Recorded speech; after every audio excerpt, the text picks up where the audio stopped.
देखिए ऐसा है, यहाँ पे आज औचक निरीक्षण के बतौर में पहुँची हूँ और सूचना लगी थी कि यहाँ पे जो टीचर हैं रसायन विज्ञान के,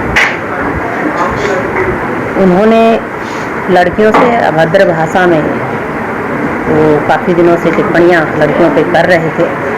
तो आज यहाँ आने के बाद बेटियों से भी मिली हूँ, उनसे जाना है कि किस तरह का हैरेसमेंट उनको टीचर के द्वारा दिया जा रहा था। तो यहाँ पहुँचने के बाद जिस तरह से बेटियों ने बताया है, और क्योंकि यहाँ ब्लॉक के एजुकेशन अधिकारी भी यहाँ हैं, एसडीएम साहब भी हैं, उन्होंने भी अपने अपने लेवल पे यहाँ पे इस पर इंक्वायरी की है।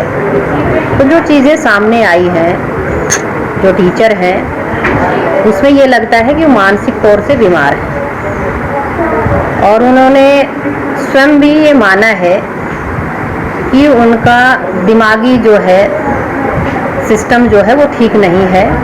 भीड़ में घबराहट होना या इस तरह की बहुत सारी बातें उन्होंने अपने इस मामले में लिखी हैं।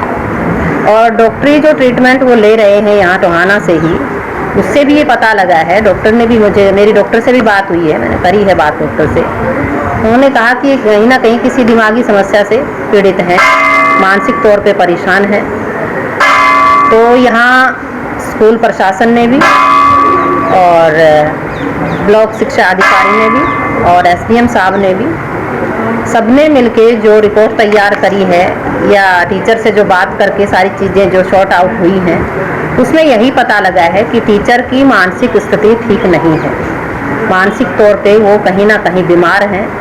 जिस तरीके से वो लड़कियों से बात कर रहे थे, उससे यही पता लगता है कि उन्हें किसी डॉक्टरी ट्रीटमेंट की ज़रूरत है। सीएमओ साहब को लिखा गया है इस पूरी कार्रवाई में, और सीएमओ साहब ने अभी हाल ही में 25 तारीख को टीचर को बुलाया है ट्रीटमेंट के लिए।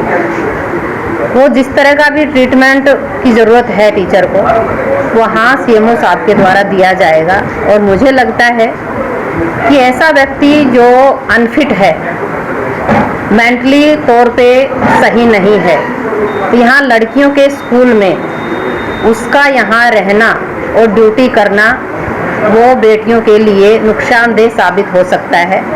तुरंत उसको छुट्टी दी गई है और उसके मेडिकल ट्रीटमेंट की जो बात मैंने आपको बताई है, उसके लिए उसको बुलाया गया है।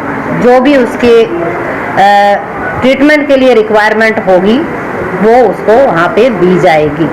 तो इसके खिलाफ कोई एफआईआर या सस्पेंशन की वजह से कराएगा? देखिए, कहीं भी मुझे नहीं लगता कि लड़कियों का कहीं सेक्सुअल हरेसमेंट हुआ है। जिस तरह की चीज़ें सामने आई हैं, उससे यही लगता है कि वो दिमागी तौर पे परेशान है कहीं ना कहीं। वो किस वजह से हैं वो तो एक ट्रीटमेंट के दौरान ही पता लग पाएगा। इसके बाद क्योंकि लड़कियों ने भी इस तरह की कोई शिकायत नहीं करी है। मेरी लड़कियों से बात हुई है, बेटियों से मैंने पर्सनली उनसे मिलकर के बात करी है। लड़कियों ने कहा है कि ऐसी कोई हमारे साथ अभद्र ना तो उन्होंने घटना करी है, ना ही कोई छेड़छाड़ करी है। सिर्फ जवानी बात हुई है कि आपको बाल कैसे रखने चाहिए या इस तरह से बातें हुई हैं टीचर की और देखिए, जब किसी आदमी का दिमागी संतुलन ही सही नहीं है तो उसके ट्रीटमेंट के बाद ही प्रूव हो पाएगा कि क्या वो जानबूझ करके कर रहे थे या सही मायने में ही वो बीमार है।